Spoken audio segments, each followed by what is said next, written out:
Escola Bíblica Dominical, uma fonte de aprendizado, um órgão oficial da Igreja Evangélica Assembleia de Deus em Londrina. Paz do Senhor Jesus, que alegria estar com você, onde estamos estudando mais uma lição bíblica do quarto trimestre já, não é? Quarto trimestre de 2021.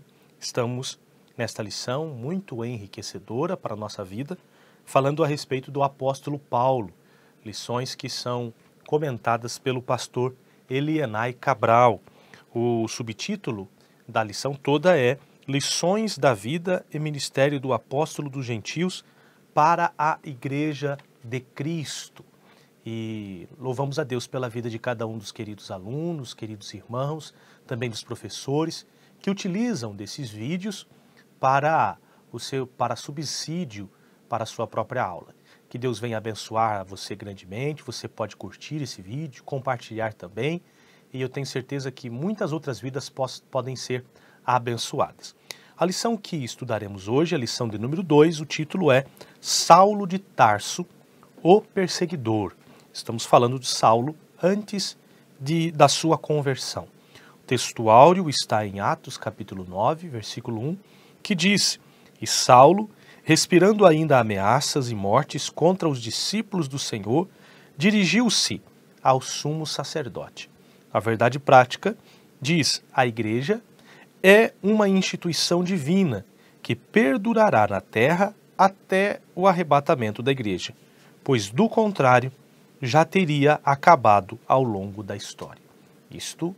Esta verdade prática que foi comentada pelo querido pastor Elienay é, sem sombra de dúvidas, uma verdade. A igreja está de pé e permanecerá de pé, porque ela é uma instituição divina, porque ela sempre teve muitíssimos inimigos, muitos inimigos. Saulo é um exemplo de tantos que foram inimigos da igreja, perseguidores da igreja. Queremos falar mais a respeito disso mais à frente.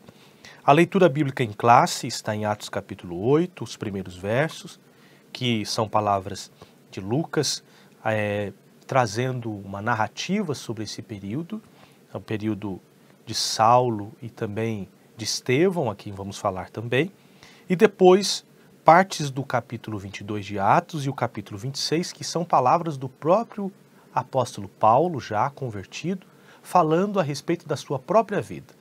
Ele testemunhando a respeito de si mesmo para os judeus e para outros reis depois, mais à frente, que é o caso do capítulo 26. O objetivo desta aula é conscientizar os queridos irmãos a respeito do problema da perseguição aos cristãos no mundo. Nós temos essa primeira perseguição, não é, que foi uma perseguição maior, que na realidade nós já vamos ver no capítulo 3 de Atos, e na realidade capítulo 4, que ali a gente já vai ter perseguições aos primeiros apóstolos, aos apóstolos Pedro e João. Porém, nós temos uma maior perseguição a partir do capítulo 8 de Atos dos Apóstolos. E isso continua até os dias de hoje.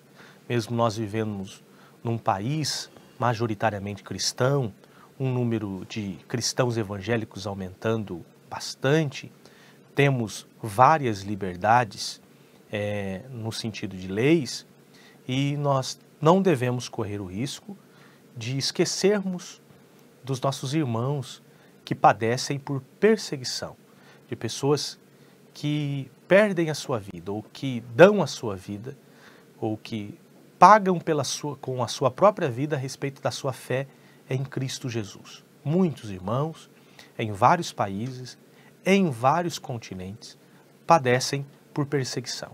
Além de lembrar que há esta perseguição mais clara, mais objetiva, uma perseguição direta, uma perseguição visual, mas há também as perseguições no campo das ideias, a perseguição cultural e tantas outras perseguições que nós iremos ou passamos também no nosso território brasileiro.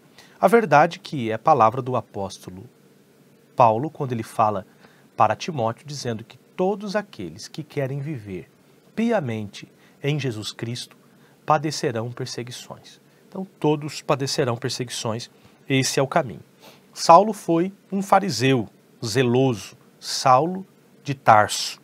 Este homem que tinha um prestígio religioso e cultural, e ele foi um implacável perseguidor da Igreja de Cristo. Era um homem que, por esse prestígio, ele tinha liberdade de estar entre os sacerdotes de sua época e dos sumos sacerdotes.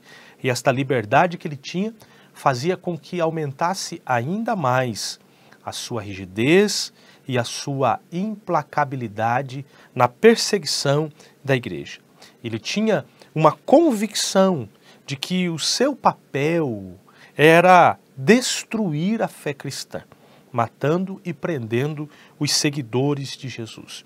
E isso ele fez claramente, com truculência, com grande violência e sem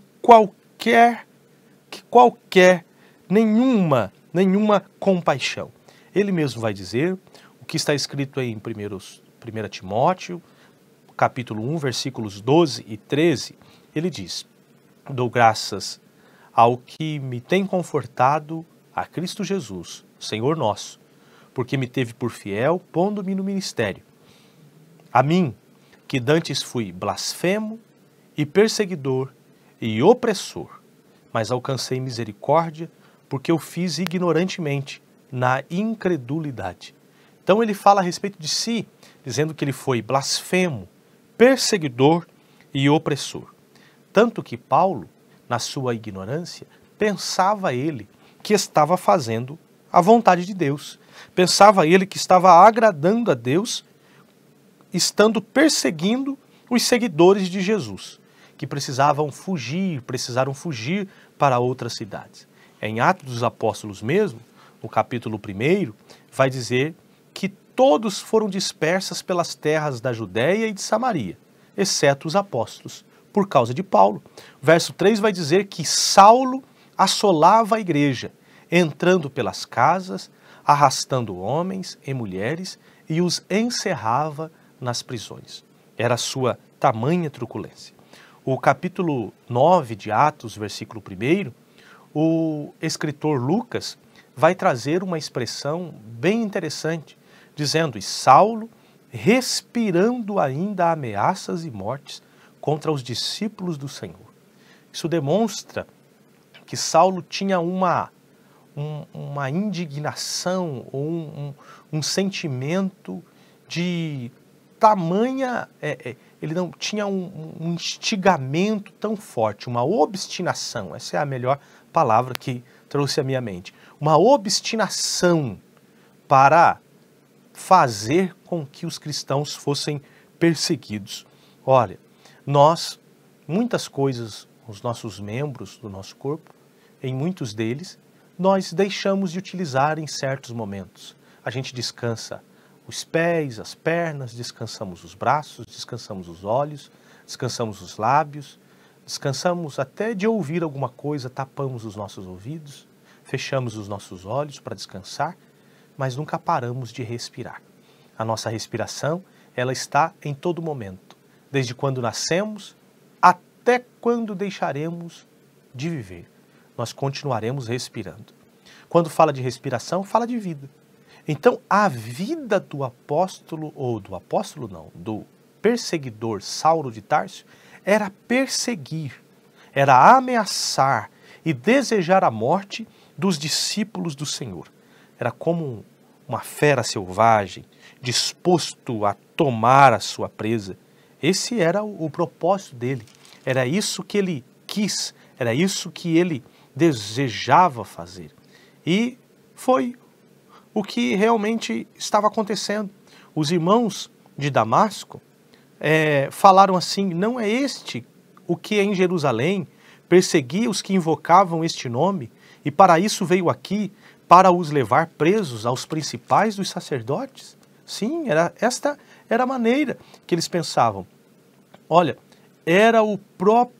são as mesmas palavras que Ananias em Damasco também disse, capítulo 9, versículo 13. Senhor, de muitos ouvi acerca deste homem, quantos males tem feito aos teus santos em Jerusalém, e aqui tem poder dos principais sacerdotes para prender a todos os que invocam o seu nome. Essa era a mentalidade, o jeito dele, a forma dele fazer. Ele era alguém que nada o parava. Perseguir em Jerusalém não foi suficiente.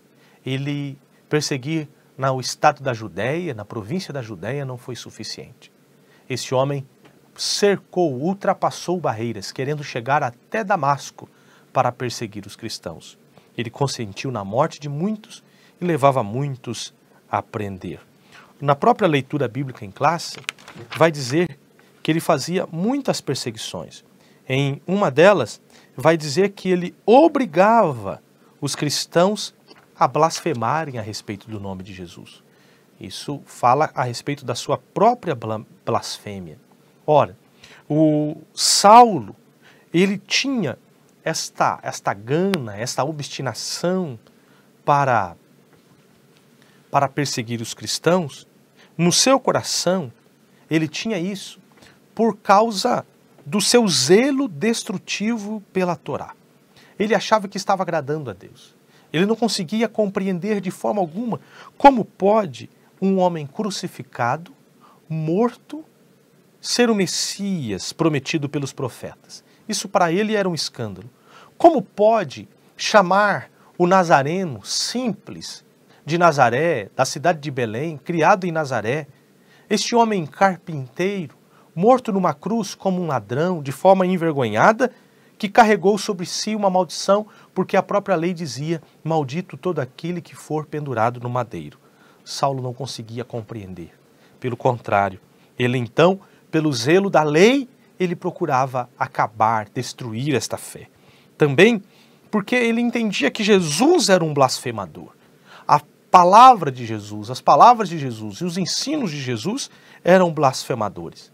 Mais à frente, ele vai compreender, quando ele escreve tanto aos Coríntios quanto aos Gálatas, que Jesus sim foi feito maldição, mas não porque ele foi maldito. Ele assumiu a maldição da lei em nosso lugar e nos livrou do pecado ou da espada da lei. Glórias ao Senhor Jesus. Como diz o hino da harpa, o hino 15, na sua terceira estrofe. Mas um dia eu vi meu pecado e vi sobre mim, mas um dia senti meu pecado e vi sobre mim a espada da lei. Apressado fugi, em Jesus me escondi, e abrigo seguro nele achei. A espada da lei, a maldição da lei estava contra nós. Mas Jesus carregou esta maldição em nosso lugar para que possamos ter vida. Jesus perseguiu os seguidores de Jesus, perseguindo a própria igreja, a instituição divina. Como dizia, a sua intenção era destruir a igreja. Mas ele não sabia que a igreja é indestrutível. Ela é a noiva do Cordeiro. É impossível isso acontecer.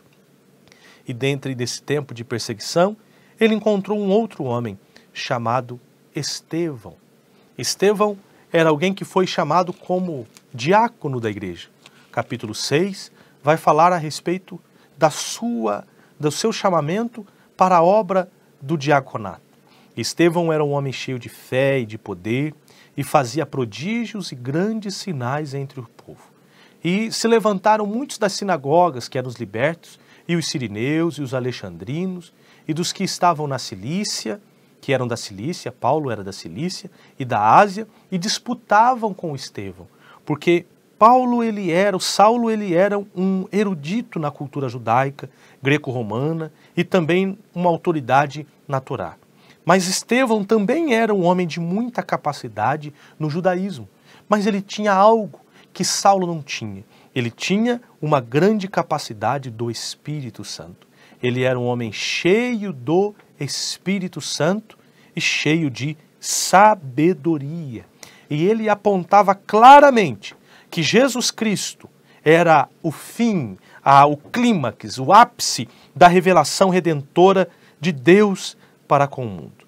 O seu discurso cheio do Espírito Santo, o seu discurso que está registrado no capítulo 7, fez com que os homens não conseguiram ouvi-lo, porque ele estava cheio do Espírito Santo. Capítulo 7, versículo 54, fala que eles enfureciam-se o seu coração e rangiam-se os dentes. e Estevão estava cheio do Espírito Santo. E esses homens gritavam em altas vozes, taparam os seus ouvidos e arremeteram unânimes contra ele, expulsando-o da cidade e o apedrejaram. E colocaram as suas vestimentas aos pés de um homem chamado Saulo. Eis ali Estevão, o primeiro mártir da igreja. Estevão, um homem cheio do Espírito Santo, com muita autoridade no seu conhecimento, mas no poder do Espírito Santo, diante de alguém que tinha muita autoridade, também no seu conhecimento, mas não tinha nada do Espírito Santo.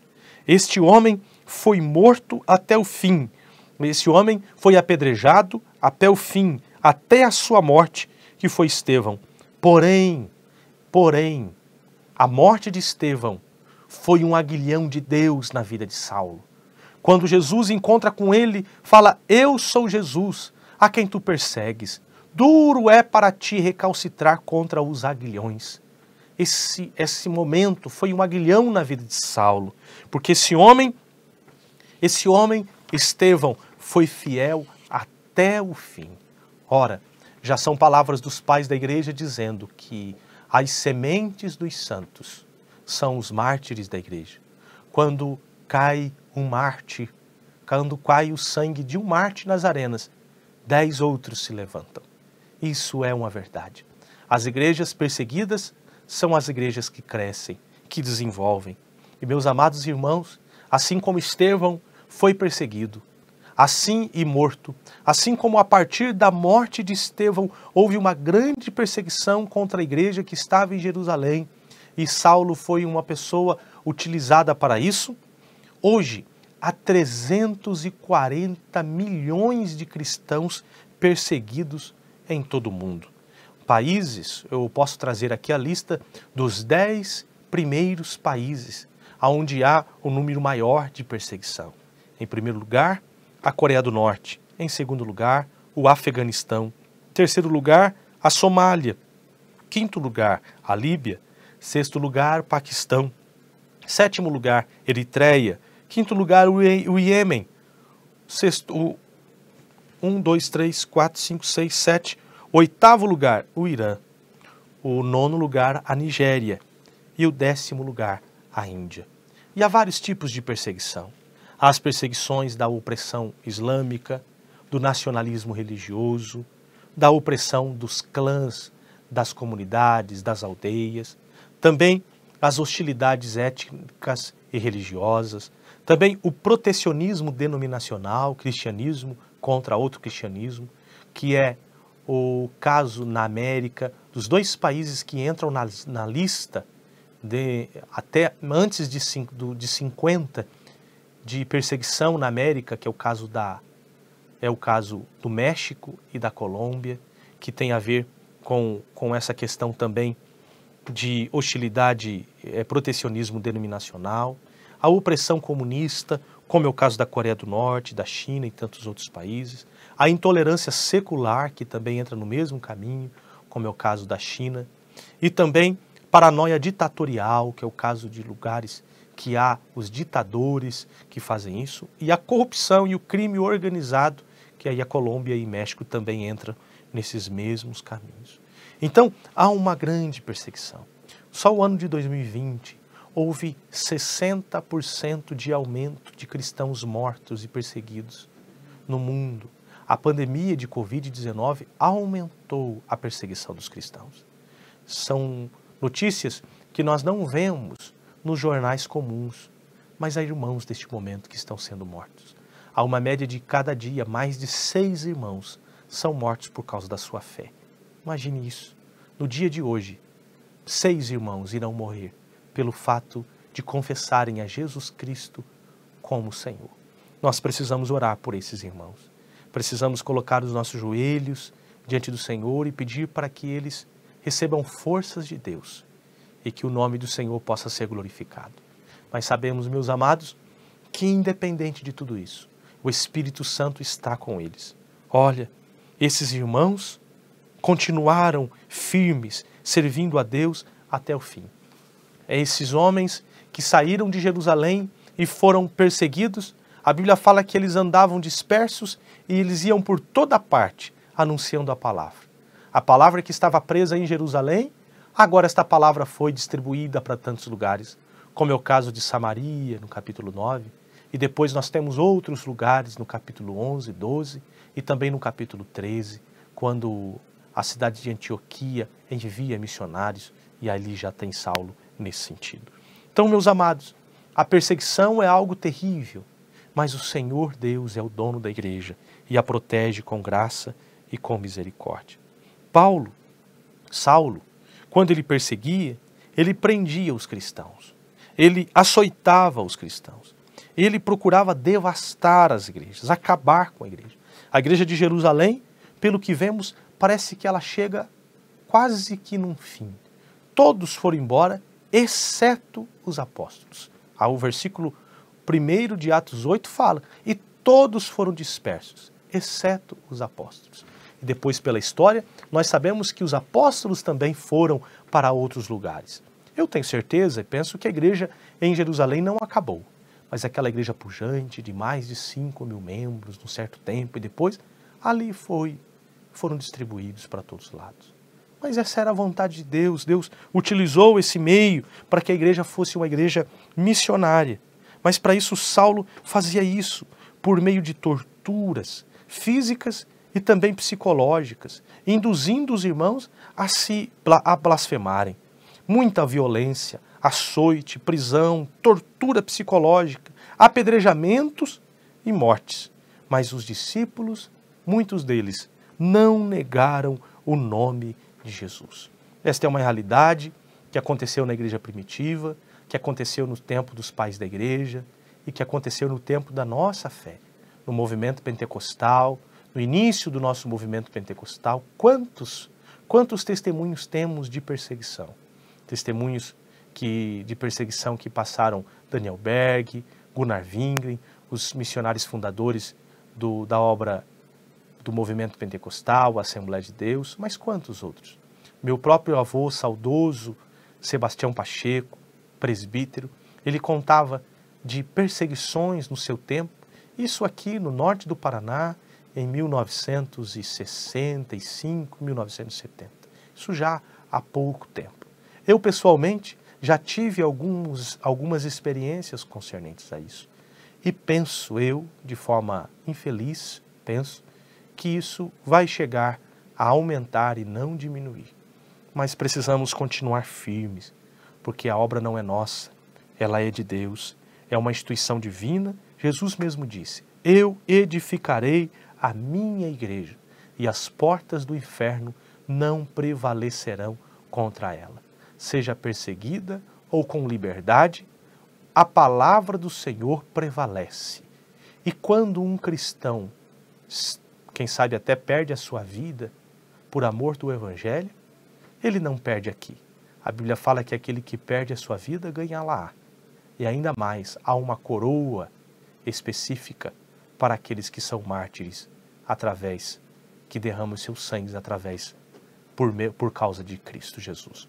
Que Deus venha abençoar a sua vida, que Deus venha fortalecer e que no seu tempo de aula, no momento em que você estiver ministrando esta aula, tenha um tempo de oração em favor da igreja perseguida e em favor da igreja brasileira também, para que a sua bênção, para que a bênção de Deus e a misericórdia de Deus possam ser derramados sobre os seus filhos, sobre todos os lugares da face da terra.